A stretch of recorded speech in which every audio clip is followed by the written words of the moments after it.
Hey everybody, welcome back. Monday Morning Briefing, episode number 138, and it is Wednesday, April the 16th, and we're already halfway through April. Things have been really busy here in the shop, even though we've missed a couple Monday videos. If you follow us here on YouTube, you've probably seen that we've done a few other types of videos here recently. Kind of been camped out on those and some other projects, our show saddle, a lot of stuff going on in the shop, including our spring classes. And so real quick, just to kind of touch, we had a class a couple of weeks ago, and the first two sets of classes, the first class we had for the spring schedule for official workshops here in the shop in Moulton, Texas, they came out this spring, and so we posted 4 different workshops. The first 2 were pretty close to where we sent it out to the newsletter. We sent it out to them first to let them get scheduled, and then we told y'all about it here on the Monday briefing, and they are available, and the schedule's on our website.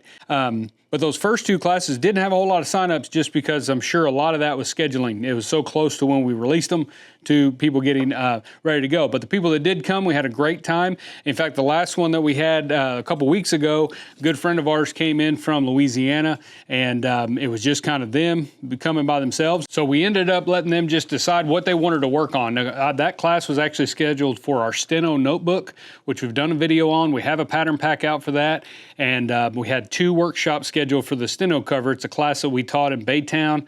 I've taught it here also before, and so we were supposed to do that, but since they were friends of ours and they were the only ones really scheduled for that weekend, we went ahead and said, we'll work on whatever you want to work on. We've got all weekend. And so what we ended up doing was he had a bunch of project boxes from Aaron at Maker's Leather Supply.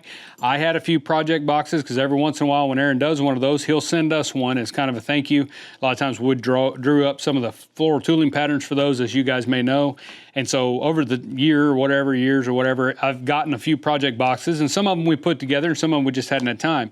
Well, this Pony Express satchel was one that my wife had gotten one of these from Aaron, and then his wife had gotten one as well. And so they wanted to build that, and him and I and my son ended up building the Tula Tree bag that Aaron did. And so we put those together. I don't have one handy. I'm not sure where my son put his, but we ended up building 3 of those. I didn't finish mine, but he got his done. My son got his done, and then the girls built each of them one of these satchels. My little girl built the sling bag. So we just kind of had a Maker's Leather Supply, Aaron Heiser pattern project box weekend is what we did. We just kind of got in here, and those project boxes make it so easy. Aaron had a really, really great idea with those because everything's in there. All your hardware, all your pieces, everything you need.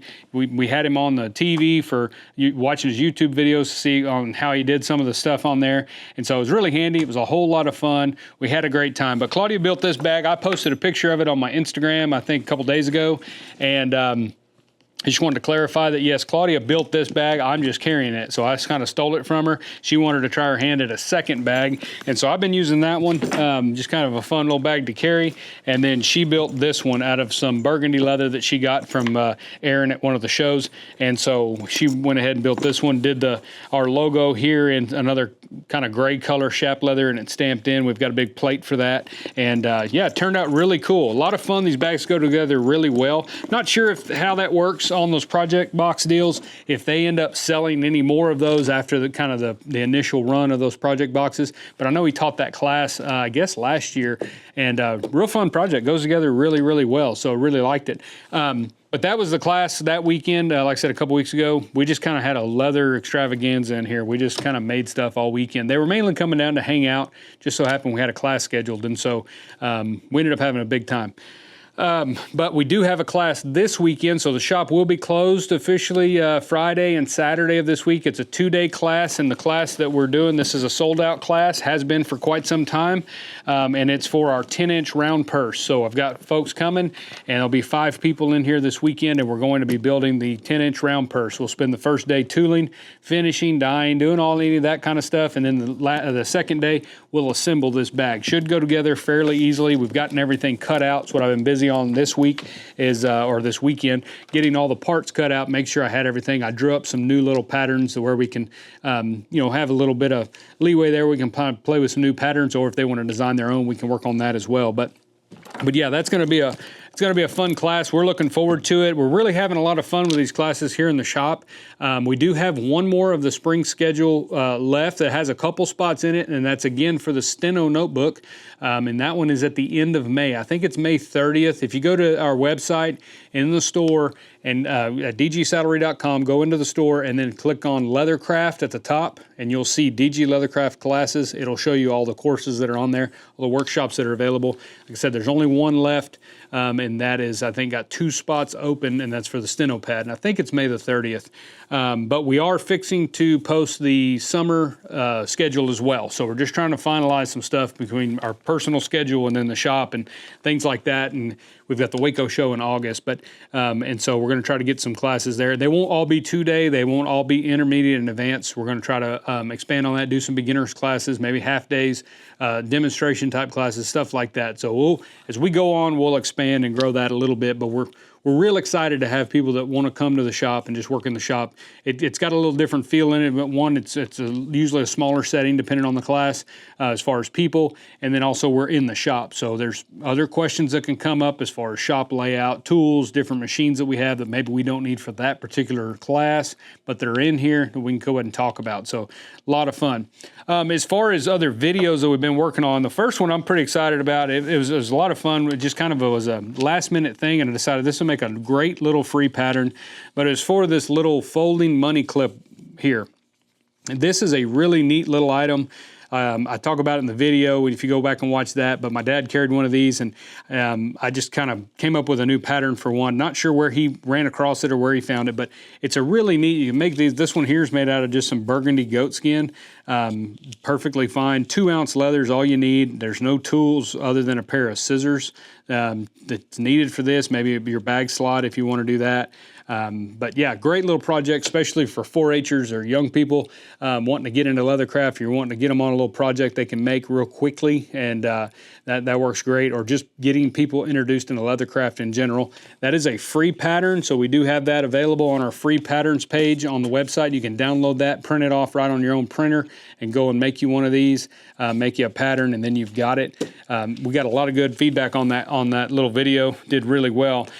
We also posted a video on center lining our trees, and that does have a pattern pack. This is a very simplistic pattern pack. It just basically has the jigs that I use in that video on my tree, but that's basically the first steps that I do when I get a tree into the shop is find center of it, get me some lines on there that I can use as reference, and then go ahead and get things ready to go, whether I'm putting it in a 10 strainer or if we're just gonna go right to building the ground seat on a fiberglass tree.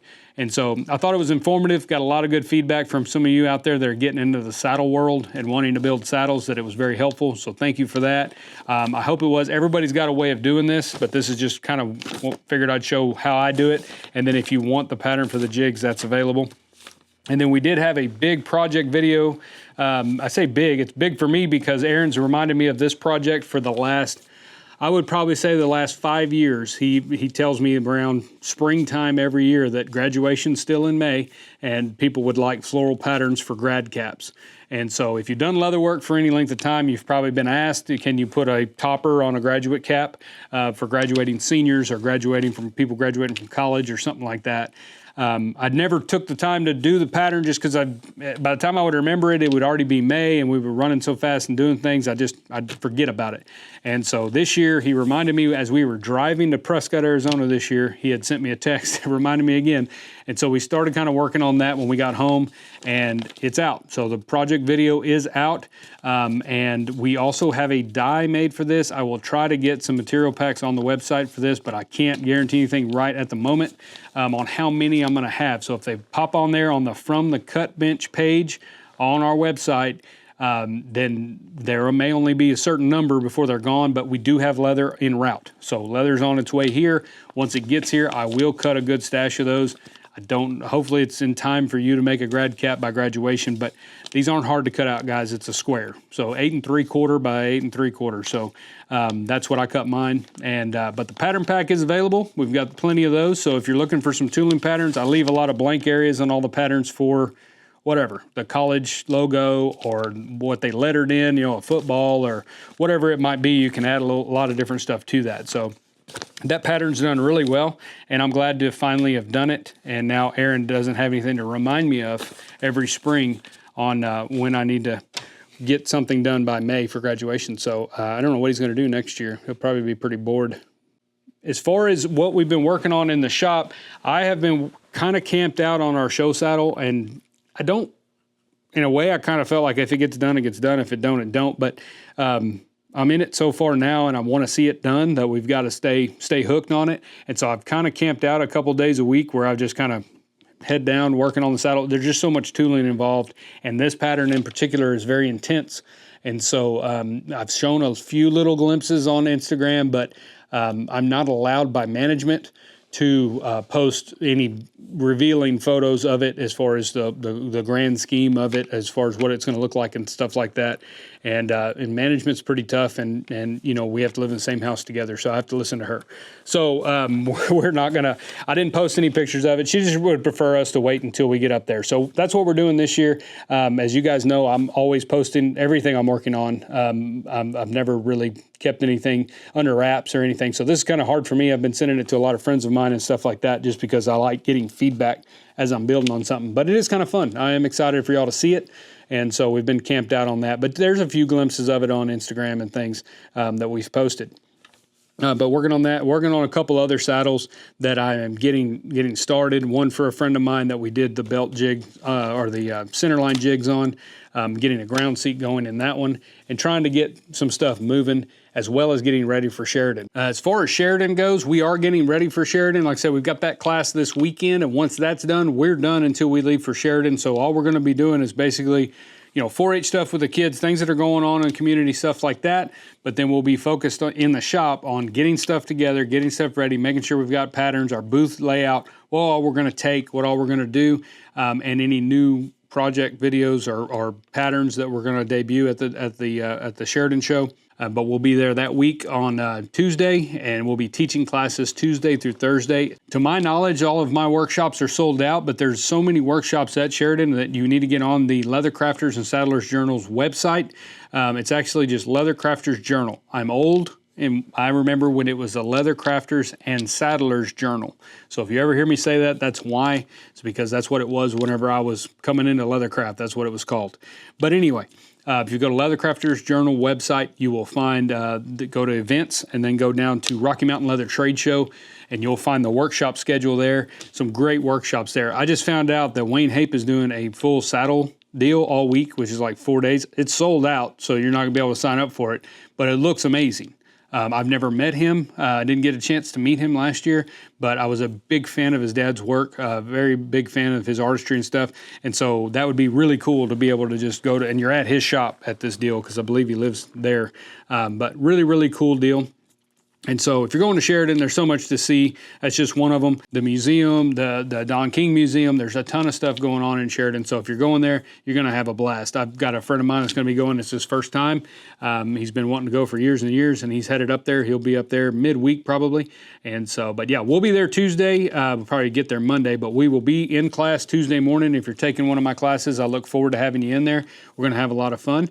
And then we'll teach until Thursday, and then go to the King Party Thursday night, and then Friday the show will start, and we will be in our booth. We will be in the same location as we were last year, so over by the World Leather Debut in that building, that's where we will be with many other vendors. So Sheridan's good. It's big. It's as far as like the layout is kind of spread out, so you've got to do a little bit of walking, but it's well worth it. It gives everybody plenty of elbow room. There's lots to see, and you're sure to have a big time there. It's just going to be a great time. And as far as Waco, that'll be the next show. That will be in August. That'll be the show, Heart of Texas Leather Show in Waco, Texas, and we are finalizing our details for our schedule at Waco for workshops.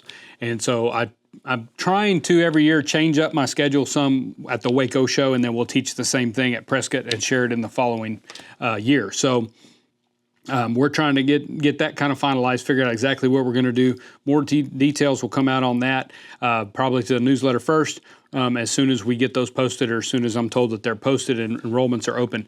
Because for any of these shows, if you're going to enroll in any of the workshops, you go through the Leather Crafters Journal. They have a real nice system. It's all set up. You just hop on there and enter your information and stuff like that. Sign up for whatever workshops you want, and you're good to go.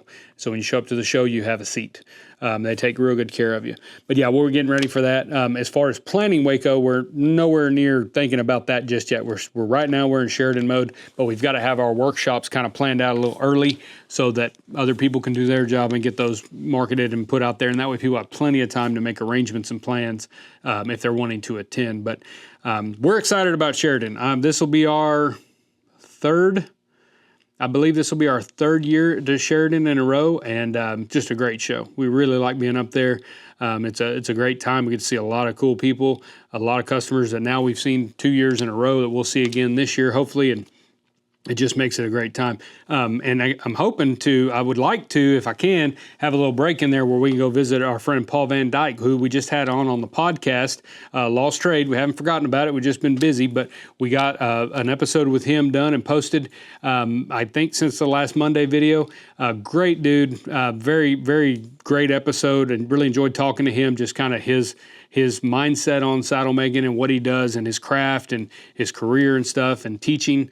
Just a really neat guy, and kind of visit with him maybe if I get some time running out, because he lives in Sheridan, so going by and seeing his shop. Not sure I'm going to be able to do that, but if we can break away, we sure as heck might try to do that. At least hopefully we get to see him at the show maybe this year and shake his hand. And we do have another episode coming out on the podcast that will be out hopefully this weekend. If not, the first part of next week, we'll try to get that out. But real excited about this one. She is an amazing leather craftsman, and I've been following her for quite some time, and just really unique work, and really cool to talk to, just real down to earth, and had a great conversation. So we're looking forward to you hearing that. Be sure and go to the Leather Community Podcast on YouTube. I've talked to a couple of folks that I've asked, have you heard Steve's podcast with this guy or that guy or whatever? And Steve Van Plu runs the Leather Community Podcast. And a few of the folks that I talked to said, no, I listened to your podcast and this podcast, but I can't find it anywhere. It's only available on YouTube. So if you haven't run across it, or if you've been wanting to hear some of his episodes, because I'll share his postings on Instagram about upcoming episodes or whatever, I'll share those, and then I'll talk to people, and I couldn't find it anywhere. I couldn't find it on Spotify or whatever. It's only available on YouTube currently with Steve. That's just the way he does his podcast, because he does use the video and stuff like that. Way more professional than our podcast. Does a great job. And but if you haven't been able to find it, that's why, because it is only available on YouTube. So real simple. Just go to YouTube, type in Leather Community Podcast. You'll find it, and he's got a lot of great episodes on there. And just had one come out here recently that was just really, really good. And so go check him out, Leather Community Podcast. And him and I are working on a little something that's just going to be something kind of fun. I might have talked about in the last Monday briefing, but we'll talk about it soon as we get close to that point. But yeah, I think it's going to be a lot of fun. I had to go get a little something because I wanted to talk about this and I forgot all about it. But this, I posted this on Instagram, and it was pretty funny, the comments. I'd never really thought about it, but a lot of people, they were probably joking because they were leather craftsmen that were making the comment, but they asked if it was a cornbread pan, like a cast iron cornbread pan with I think Bruce Johnson said it was with a cooler. That way you can cool your cornbread. These are nail cups. These are real popular. I forgot that we even had these. My dad bought out a few boot shops back in the day, back before he passed away. He got into where he would just buy out, if a gentleman had passed away and the wife or family had that stuff in storage and they wanted to get it gone or, get rid of it, he would pick that stuff up, and mainly boot and shoe repair and stuff like that. And this is a cobbler's, I think what they call a cobbler's nail cup. And that's what it's for. It sits on your bench. It's kind of a lazy Susan thing, and you can put your different tacks and wood pegs and different things in there. Your little findings can be in here where they're safe on the bench, not going to tip over, and you can get to them real quick and easy. I found these at my mom's. We were over there this weekend just visiting with her for a minute and doing some stuff. And my son went through, my brother's boot shop is still in the garage, and so he was going through there, and he had found this, and he was like, man, I want to put that on the bench. And my mom was like, please take it, because it's in my way. So she wants all that out of there. So we're working on going through all that stuff as I get time to go through her garage, much less my own. But I went ahead and got these because I forgot all about that we even had these. I've got two of them. I didn't bring the other one over here because it's full of stuff, but they're really cool. So if you find these, I think somebody had commented that if you ever see these in an antique store and they're labeled as a cornbread pan, like a cast iron cornbread pan, then they're like $50. But if it's labeled as a cobbler's nail cup, they're like $150, $200. So if you ever see one of these in an antique shop or something, even if the base isn't with it, probably go ahead and pick that up, because that's what that is. That is not a cast iron cornbread pan, which I'd never heard that before, but it makes sense because I actually have a cast iron pan that has those same little rectangles in it, and it is for cornbread. But yes, I just wanted to show you that. Some of y'all might not follow us on Instagram, may not have seen that. Some of y'all may have one of these and know exactly what they are, but they're very handy. So I'm gonna put one on my bench or somewhere in here, and we got one on my son's bench over there, and so just gonna put them in there. But they do make it pretty handy for just some of the little nails and little tacks and things like that. So, and they just look cool. And I'm all about having cool stuff in the shop, things that look old and that are still functional. But guys, that's really all I got for you today. We're gonna get back at it. I've got a seat pulled in on this show saddle over here, and I've got some ground seats going and a couple others, so we've got to get back at it. I've got a board meeting tonight for the livestock show, and just kind of running crazy this week just with the class, getting ready, getting amped up and excited about that. They'll be here Friday morning, ready to go, and so we'll have 2 full days of workshop, and everything will go good. We'll try to update this time on Instagram or social media, maybe throw some pictures on there of the workshop as it goes, but when I'm teaching, I'm usually not good at taking pictures. I'm focused on helping and lending a hand where I can. But I appreciate you guys watching. Be sure to go to dgsaddlery.com, sign up for the Leathercraft newsletter, and we'll see y'all next week in the Monday Morning Briefing.